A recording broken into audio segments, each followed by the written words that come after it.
Paul, remember when I was here and it was still the election and we was like, America might do the right thing? Yes. Remember that? That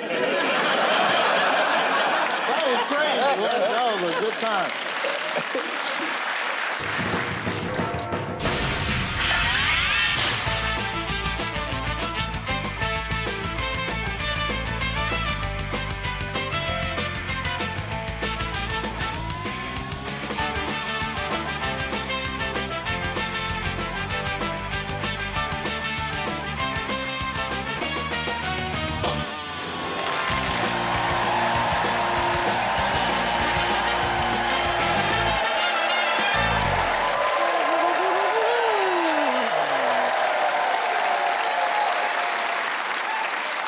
Good evening. Welcome to Have I Got News for You. I'm Roy Wood Jr. In the news this week, in Tokyo, at the world's first robot cafe, the inventor regrets getting AI to learn from British workers.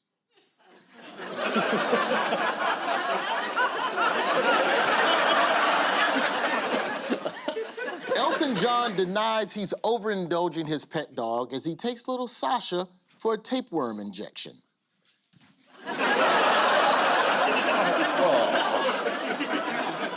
And after Eamon Holmes announces a new travel show in Japan, an exclusive preview sees him enjoy a dish of fermented soybeans before taking a trip on the iconic bullet train.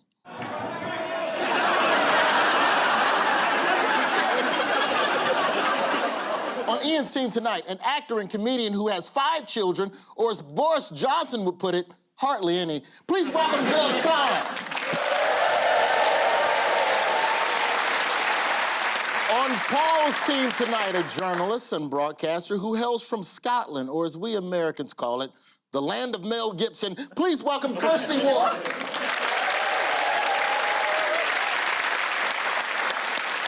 Now, as always, we begin with the bigger news stories of the week. Paul and Kirsty, what's this about? OK. Oh, yes, obviously, this is Canada, Mounties. You're the pilot. My wife didn't get a gin and tonic. Village people are making an appearance. My wife didn't get a gin and tonic. This is King Charles in Canada. Yes, indeed. This is King Charles' speech to the Canadian Parliament, warning that Canada is not for sale, nor will it be handed over to America as the 51st state. Canada will remain as free as it's been since Britain stole it from the First Nations and the French. Americans always make fun of Canadians, don't they? Yeah. Yeah, because why not? They're sort of like a better version of America, aren't they, Canada? Canadians are Americans who, like, do their homework and they, like, nice to people and stuff. Yeah. Yeah, I can see the problem there. Yeah. And they've got gun controls, haven't they? Well, they've got guns, but they don't use them. They don't use them, yeah. See? They got them, but they don't use them. And that's why they're boring. Like, Would you want a boring president at the moment? I would love a boring president.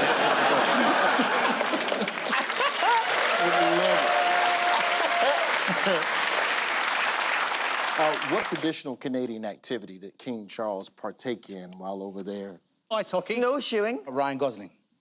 Is that an activity? King Charles was offered a puck. Yeah, ice hockey, yeah. Yeah. When you visit America, I don't know if you know about any of our traditions, but when you visit America, we allow you to deport one immigrant, and that's...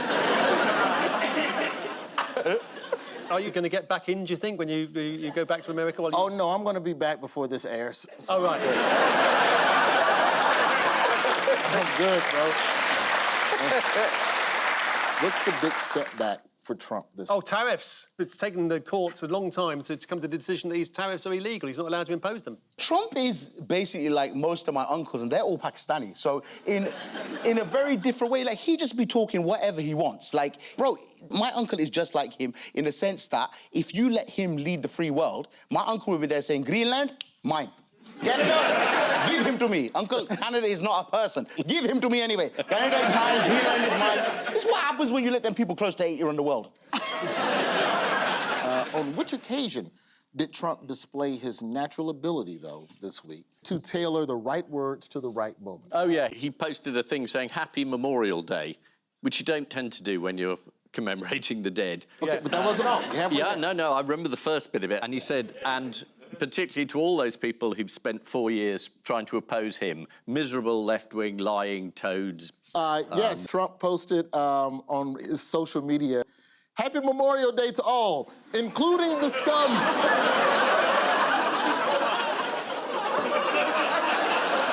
Also, in a speech at Arlington National Cemetery back in the States, Trump tried to pay a dignified tribute to a fallen Army veteran by saying this.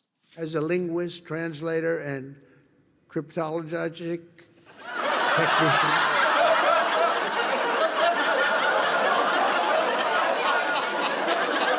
Guys, bonus points. What is a cryptologist? I know, but he said it just like my uncle, too.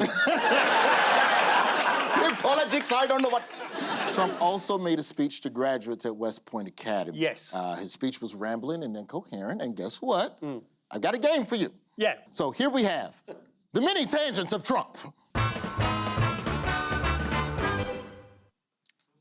Right, what are we meant to do now? Okay.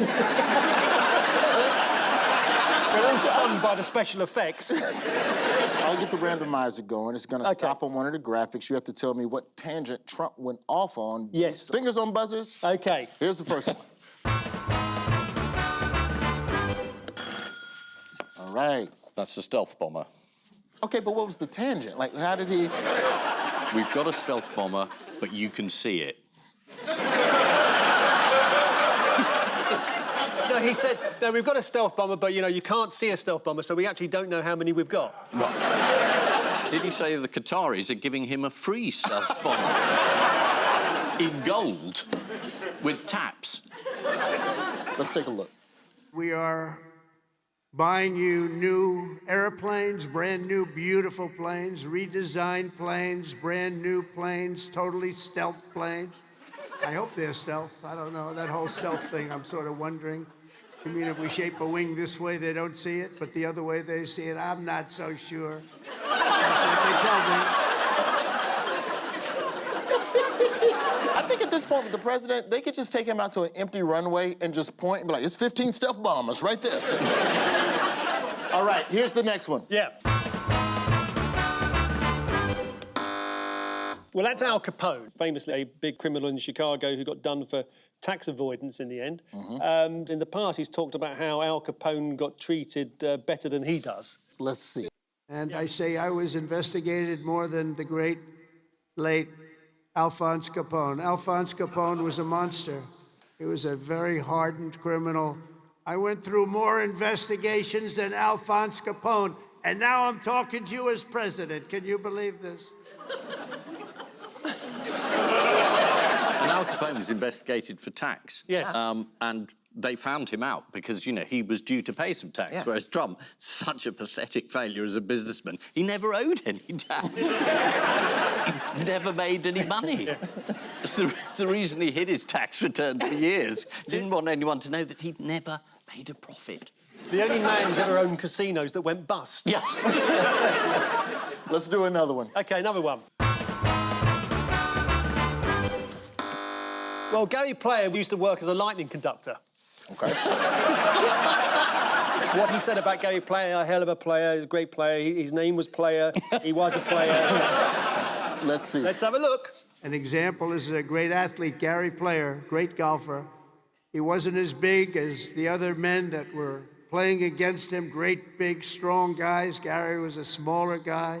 He gets a little angry at people because he hits the ball just as far. He said, I hit the ball further than them. Why am I small?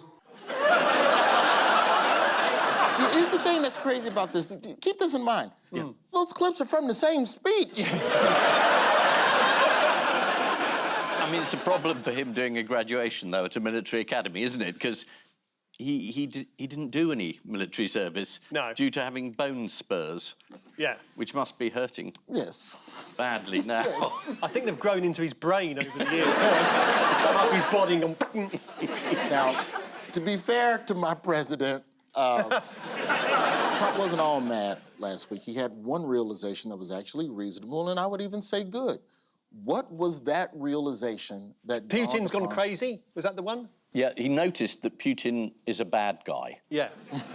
Which has taken him a very long time. Up to that point, he thought he was one of the good guys. so Yeah. he called him crazy. Thoughts which he then doubled down on and amplified to reporters. Yeah, I'll give you an update. I'm not happy with what Putin's doing. He's killing a lot of people, and I don't know what the hell happened to Putin. I've known him a long time, always gotten along with him, but he's sending rockets into cities and killing people, and I don't like it at all. And something happened to this guy, and I don't like it. There's two bodyguards in the background aren't taking their job particularly seriously, are they? Do you think Putin's scared when he watches this video? Or do you think he laughs until he can't stop? It's pathetic. That's the leader of the free world. God. I don't like it. He's a 3-year-old in a hat.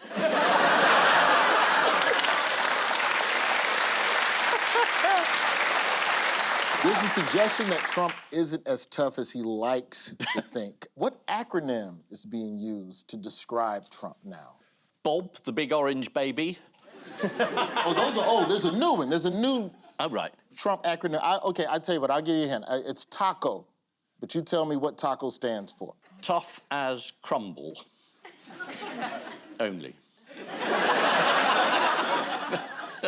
Tosspot, arsehole, can't think of one for certain.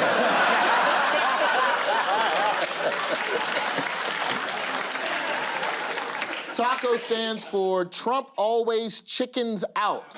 Oh. And Trump has described the acronym as nasty. I like the American comedian who said he used to be known as POTUS and now he's known as Despotus. This is King Charles at Canada's state opening of Parliament. During the royal visit, King Charles planted a tree in Ottawa. Thank God, because Canada finally is getting some much-needed trees. Trump's performance at West Point was criticized on social media, with one user describing the speech as a midlife crisis. Midlife. All right, Ian and Gus, here's yours. That's the new nationalised train. That's the Transport Secretary, don't worry. Another one along in a minute. And that's old clip of British Rail and him saying, remember, take the car. We've got a new nationalised railway. Okay. Which has been coming a long time. And it's first day out. You're looking sad. No, I don't really like trains. That's all it is. What they do to you? What did the train? No, I just got bad memories. You know, like when I was a kid, the only way we could get on trains is really to just get in there without paying. And then there was a technique where you would hide in the toilet to try and get away with a fare. And there was just one particular time when there was like 8 of us hiding in the toilet. And one of the dudes who joined us in the toilet, we didn't know who he was. And it was a very tense journey between Coventry and Birmingham, that's all I'm gonna say. Bad memory. I don't feel like we have enough time to unpack these memories here. The rail company was Southwestern Railway, which came under state ownership at 1:59 a.m. on Sunday, followed by an announcement that the 2:27 a.m. from Guildford to London Waterloo had been cancelled. The first scheduled train that was actually there was from Woking. Yes. And it got as far as Surbiton, and then there was a bus replacement. And I have to say, this is just for the interests of balance. Yes. When they privatised the rail service, the first train, there was a big hoo-ha, first privatised train, it was cancelled. I'm just saying for balance. Despite the replacement bus, many of the passengers were thoroughly enjoying the journey. Oh. What made the journey so enjoyable? There are a lot of train spotters on board. Yeah, bus spotters. Several train enthusiasts were delighted to be aboard the historic journey, including Rob Potter, who celebrated the occasion with the Lafroig single malt. Great. Let's get a picture of old Rob up on the screen. There's Rob. He's still on the train. Yeah. That's a 5:30 in the morning train. Do not clap. Moving on from British transport, who wants to see a dog on a motorbike? Oh, yeah. There we go. Let's do that. Well, I've never seen it with the whole harnessing thing before, but unfortunately you can't be riding around with the dog in between your arms like that. Did you notice that hesitation when he said between? Yeah, there's a lot of fur in there.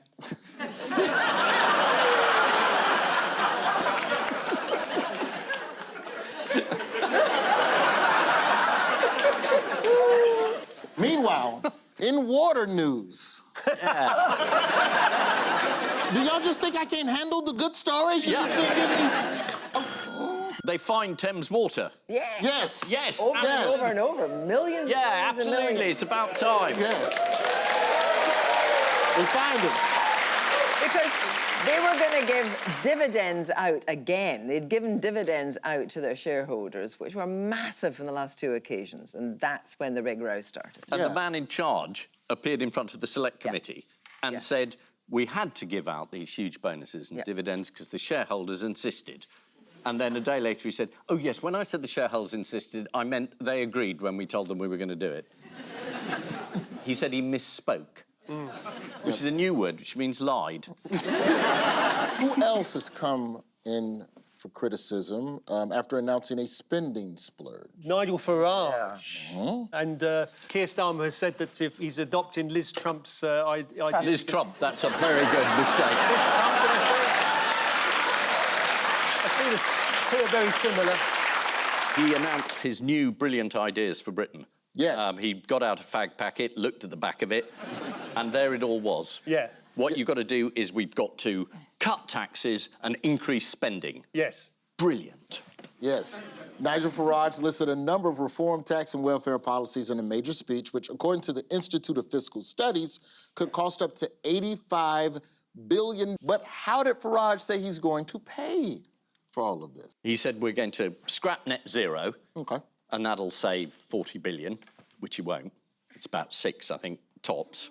And then he said we're going to have efficiency in the civil service, we're going to have net zero immigration, we're going to stop immigrants living in hotels, and this will make 350 billion zillion pounds, literally. This all sounds like very familiar policies that I've heard. Yeah. Yes, I'm pretty sure that he also wants to put up a wall between the UK and Mexico at the border. He's going to bring in Elon Musk. Yeah. He's the man. Yeah, that could work. Maybe Elon is on his way over here. Maybe that's why Absolutely. Elon quit working with Trump. Yeah. Good luck. Is it fair to compare Farage to Truss? Yes, except he's madder. That's a bold statement. Yeah, Madder I than know. Liz Truss. Whatever happened to that brother that Liz Truss used to roll with? Do you remember? The Chancellor. Kwasi Kwarteng? Yeah. Kwasi Kwarteng. Is he all right? Like, I've just never heard of him again. He was around for a bit and then Kwasi was gone. I'm worried about him, really. Yeah. He moved to America, but the initials KK were a bit of a problem, so... came back again. Does anyone remember High Wycombe MP Steve Baker? You know Wycombe. Hi, Wycombe. Yeah, that's right. Hi, Wycombe. Hi, Wycombe. It's also known as the Gulf of Wickham, if that helps.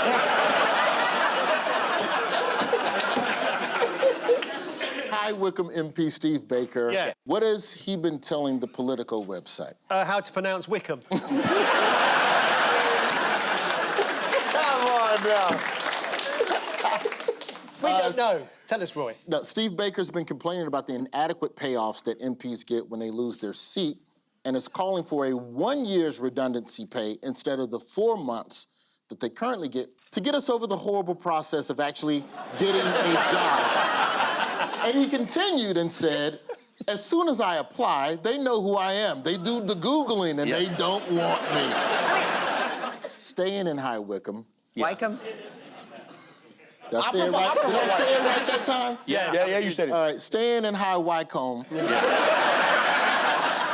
What traditional custom have the MPs of Wickham been forced to take part in? Oh, is it lobbying for PPE contracts? They've been taking part in the traditional annual weigh-in dating back to the 17th century. Public officials are weighed in an ornate chair to establish whether or not they're getting fatter each year. You know, here's some film of the annual tradition from back in the day.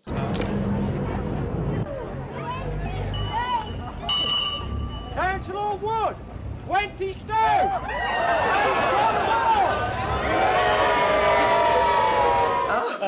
We knew what to cheer in those days. There's one person who will be particularly interested in this story about weight. I'm about to meet one of the fattest families I've met in my life. I'm here in the Peak District and about to meet two right massive fatty siblings who are at the peak of their porkiness. I'm going to be meeting some right beach blubber bellies. I'm in Luton, Bedfordshire, and about to meet 3 right jelly-bellied jumbos. Mr. and Mrs. Massive Fatty. What y'all be watching over here? What show was it? That was a hit show. No, it wasn't. All right, so this is the first railway franchise to be nationalized by the Labour government. Journalists were keen to bombard Transport Secretary Heidi Alexander with questions, but were thwarted as in a political masterstroke, she went and sat in the quiet carriage. Time now for round 2. Yeah. And this is gonna be my favorite round. We're calling this the Star-Spangled Hammer. Fingers on buzzers, teams. Let's do it. What do you see right there? For the sake of filling in the gap, we don't know. This is the news that the Gloucester Services has been voted Britain's favorite motorway service station. That's my favorite one, too. Yeah. Anytime I'm riding through Gloucester. Where is that? Gloucester, over there about it, off the M40. You know the one. It's right next to High Wycombe. Yeah, it's right around the corner. Here's what it looks like on the inside. Posh. Yes. God. But is there a KFC there? If there's no KFC, then this is no use. Which one was voted least favorite in Britain? Was it Cobham? Cobham. Clackett. Bridgewater Services in Somerset, also on the M5, came at the bottom at 23% approval rating. Here it is. Terrible, that's somebody's house. But you know what, brother? There's a KFC there, so... According to the Daily Mail, it was described by one visitor as smelling like stale urine. Ooh. Not even the dignity of fresh piss. While we're on the subject, who fancies a game of Name That Service Station?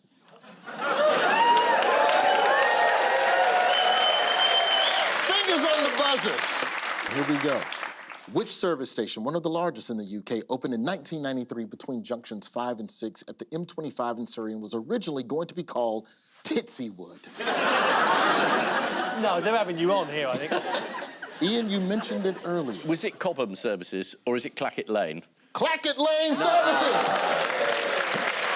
This is unbelievable. It's unbelievable. Next, which service station opened on the M5 in 1966? M5 again? 1966. Oh. Between the Quinton interchange at junction 3 and at the 838 at junction 4. You want just the name? Hey, your name, okay. Or you want the place? Name the service station. Boringwood Services. It's Frankly Services. And frankly, I'm disappointed that y'all didn't get it. When she said boring wood, that wasn't a personal criticism. How do y'all not know this? How do I know more about your country than you?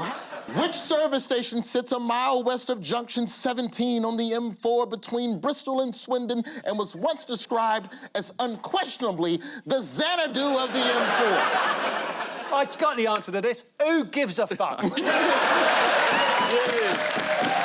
the answer.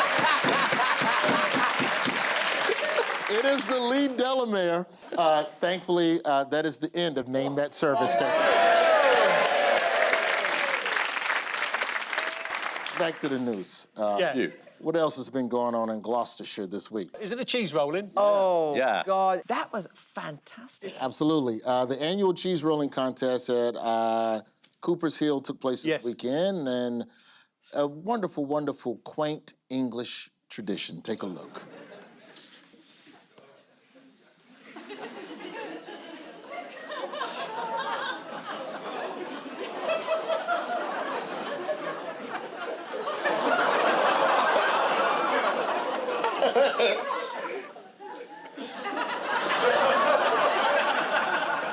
You can only do stuff like that when you're in a country with good health care. Like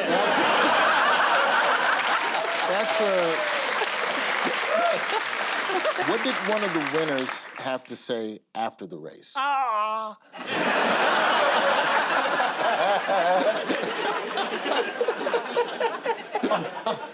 I'm dairy intolerant.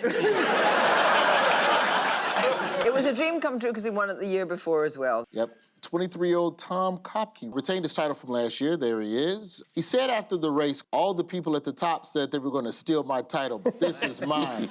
I'd work for this. I risked my life for this. Yeah. It's my cheese. According to the BBC, after the race, several people were taken to the hospital to have their heads checked. This is the news that Gloucester Services has been voted Britain's best. According to the Daily Mail, in a survey of motorway service stations across the UK, the company Moto was responsible for some of the worst rated, filling 9 of the table's 10 bottom spots, which is also what you'll get from their toilet seats. Fingers on buzzers, teams. Yeah.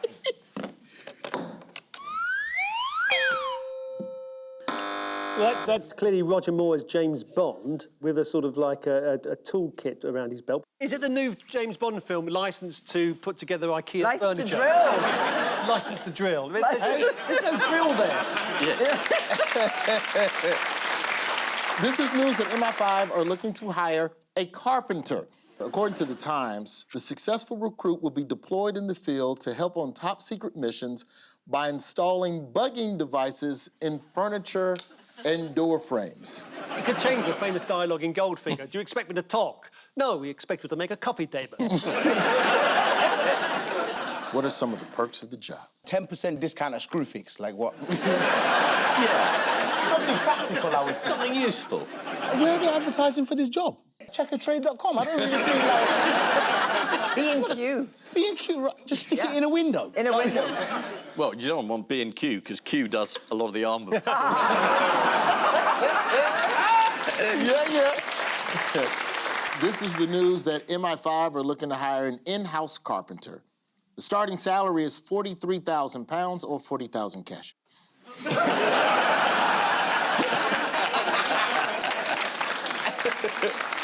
Fingers on buzzers, teams. Yes. I think I'm reading the wrong newspapers. This is the news that 1 in 3 people aged 18 to 24 could not identify a hole punch. According to one Gen Z office worker, young people don't use paper that much. Yes. When told that a hole punch was used to put A4 paper into ring binders, some asked, what is a ring binder? Of the 1,018 to 24-year-olds that were surveyed, what were some of the other stationary items that they were perplexed A by? rubber. Well, you wouldn't call it a rubber. Yeah, I was like, whoa. An eraser.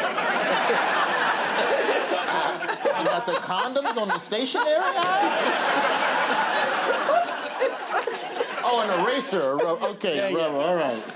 You gotta say this when you say rubber to me. Yeah, that hand movement doesn't help.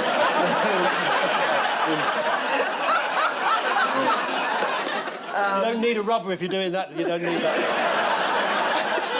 Oh, dear me.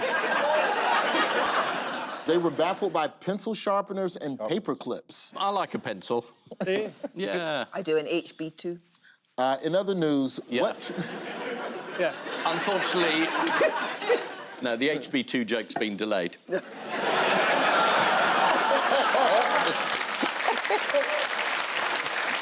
In other news, what traditional British food has become popular amongst Gen Z? Oh, God, it's not tripe, is it? Points. What? It's tripe. No! Apparently, the stomach line or whatever it is, apparently tripe tastes great when cooked in an air fryer. According to a survey, other classic British foods, and I use that phrase cautiously,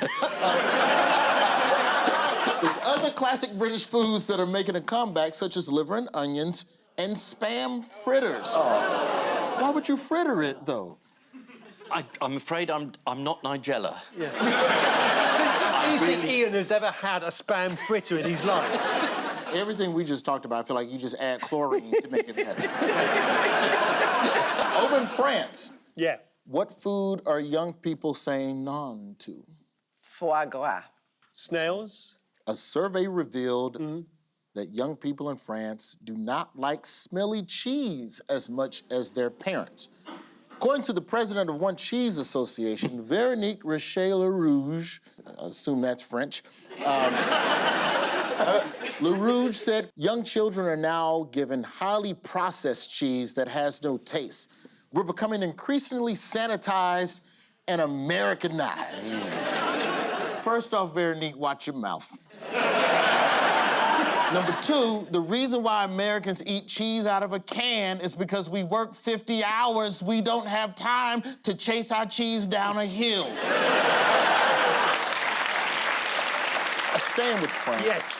Why have the Macrons made the news? Yes, this is very week? good. They were coming down, they'd arrived in a plane, they were coming down the steps, but before they came down the steps, they opened the door just as she sort of like pushed him away, and then he sort of like was about to retaliate or react to her and realised he was on camera, so he sort of went... Yeah, it was wild to see. Matter of fact, we have the tape. Let's take a look at it. Yeah.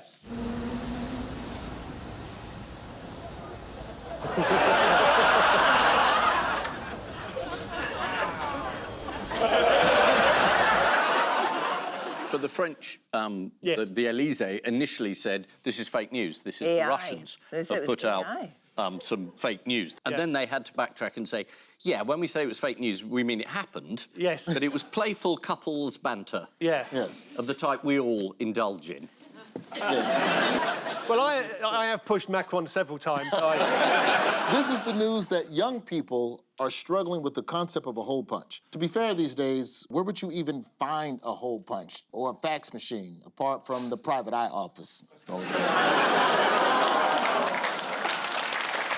Although even in the private eye office, Ian's the only one that can work the quill sharpener.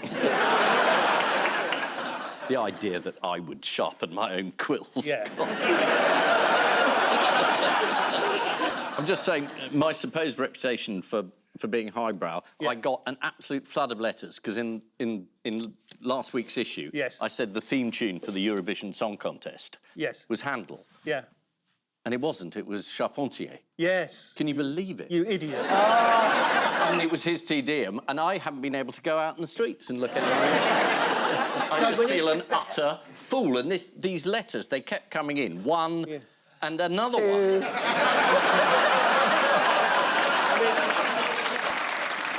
Time now for the odd one out round. Just one between you this week. They are Warrant Officer First Class Matt Howarth, Johan Hilberg's neighbor, a natterjack toad in the South Downs, and Ed Davey. Ed Davy's done well in the local elections. He's had a comeback. Natterjack toads have He's come standing back. for reform. He won. Natterjack toads have come back.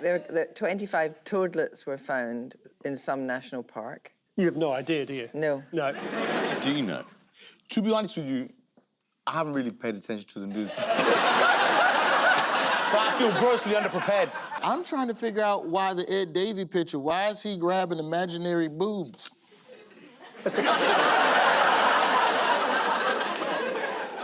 Because he clearly enjoys it. I don't think any of us know. They've all been disturbed by a loud noise, apart from the natterjack toad, which makes a loud noise, but Right. everybody's delighted to hear it. Yes. To Kirsty's point, the natterjack toad has made a remarkable comeback in the South Downs following a reintroduction program.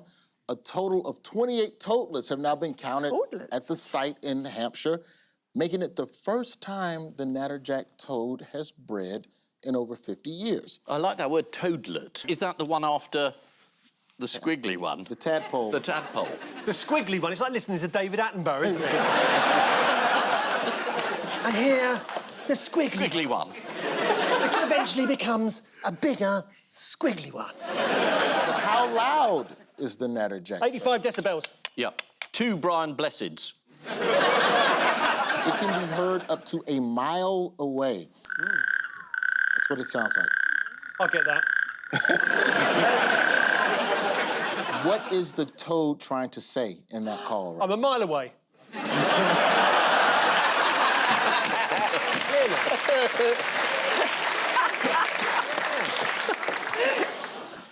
Ed Davey has been disturbed by headphone dodgers, people who play music or videos out loud on public transport with no headphones. So he wants to fine offenders £1,000. Now, Oh, that finds favour. If I'm not wrong, Ed Davey is very adept at judo. I met him once, and you know, he was a very affable-looking uncle, and then when I shook his hand, he's dense. That brother is dense. Yeah, fight you good, yeah. So I think he should just go onto public transport and just chop people. Ta! Ta! Play your music loud. Ta! Warrant Officer First Class Matt Howarth is disturbed by the sound of bawling sergeant majors. He claims that those in charge of training new recruits need a more diplomatic and tactful approach. Yes. He wants them to adopt a style that is more Beckham. David Beckham never seemed to raise his voice during his time as a football captain and was always approachable.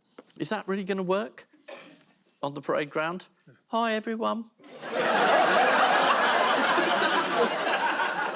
Can we turn right? Is that right, Victoria? Astonishing. Astonishing. You've had that in your locker for the last 35 years, a David Beckham impression. Just thought I'd bring it out tonight. Yeah, well, that's it, and the David Beckham impression at the same time. It's great. It's good. What has Johan Hellberg's neighbor got to do with the price of fish? The picture indicates a boat went into his back garden. And what did he do? He was put off by the red arrow pointing down where he should dock. Johan Hellberg, who failed to wake up when a 135-meter container ship crashed into his garden, coming to rest just 5 meters from his bedroom. Here it is. Let's get it closer. Yeah. According to The Independent, Hellberg was eventually woken at 5 a.m. by the sound of the neighbor ringing the doorbell.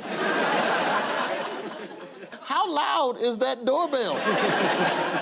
The police said there is one person on the boat who has been identified as a suspect. Yeah, I'm guessing it's the dude with the hat that says captain on it. Or it's possibly the crew member that suddenly decided to leave the gigantic ship on a much smaller ship.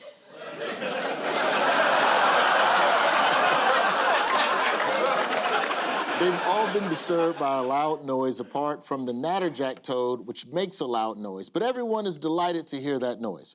The natterjack toad is easily recognizable due to its distinctive yellow stripe, which runs down the center of their back. It's a key to their survival as it also stops cars from parking on them. A Norwegian man woke up to find a huge container ship in his garden after it crashed and ran aground. Here's a photo of the incident. To be fair, we've all got drunk and ordered too much stuff on Amazon. Okay, time now for Missing Words Round, which this week features its guest publication, local news magazine, Cumbia Crack. It's not a drug reference, so don't go ringing them up asking for Charlie, as you'll just get a junior reporter. We'll start with, surprise as what spotted in tree in Keswick? I know, it's one, Duchess of Argyll. Leaf. Surprise as 86-year-old woman spotted in tree in Keswick. Yes. This is 86-year-old Margaret O'Neill, who went on a treetop adventure at our local Go Ape. Go Ape is not the only new experience Margaret has taken up recently. According to Cumbia Crack, she even went stand-up paddleboarding last year and fell in so many times she was almost made leader of the Liberal Democrat. Next, Brits are second best in the world at what, just behind Americans? Pronouncing High Wycombe.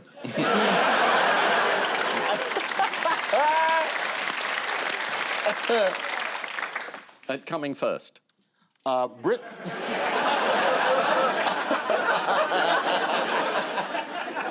Brits are second best in the world at swearing, just behind Americans.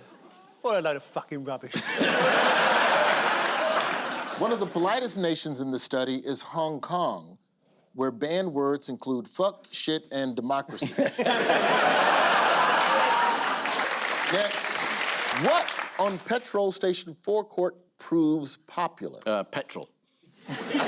Petrol pump. KFC. 86-year-old woman in tree. The answer, milk vending machine on petrol station forecourt proves popular. How is this a headline? It's the Cumbia Crack. You will not question their journalistic integrity. Ann Forshaw's Milk Shed is a new business idea that presents customers with a mobile producer of milk. That's a cow, isn't it? Yeah. Next, Bollocks and Swindon that what branded disgusting? Resemble Mussolini. Spell out the phrase up yours, Swindon. Look like they're phallic. You're close. It's something else that goes in your mouth. Not yours. That's nice talk, isn't it? That's nice talk. Not yours. This is BBC One, you know. Correct. Bollocks and Swindon that look like cigarettes branded disgusting. They are cigarettes. They are cigarettes. Look. Next one. At long last, the residents of the Cumbrian village of Burnside are getting what? Sexually aroused. There's a good-looking bloke moved into number 54, and he's single. At long last, the residents of the Cumbrian Bus service. of Burnside are getting wider pipes in their sewer system. Excellent. Yes. Unfortunately, one of those pipes is called Lake Windermere. Lastly, new tidying method says the best way to declutter your home is to what? Is it ask your children to leave? New tidying method says the best way to declutter your home is to ask yourself, would I keep this if it was covered in effluent? Does that include your husband? This idea has been publicized by Amanda Johnson, who is an influencer and content creator who recommends we all get rid of things that don't serve a purpose, which is dangerous words coming from an influencer and content creator. So the final scores are Ian and Gus have 2 points. Paul and Kirsty have 4 points. Water and glass. But before we go, there's just time for the caption competition. Do you think I should stop the Ozempic now?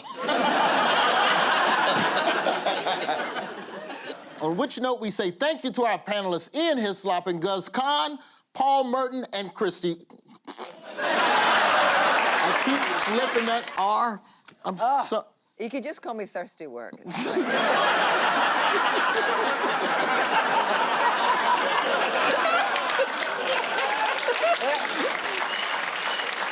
On which note, we say thank you to our panelists, Ian Hislop and Gus Kahn, Paul Merton and Kirsty Wark, and I leave you with news that there's a dramatic moment at Crufts as a life is saved using the Heimlich maneuver.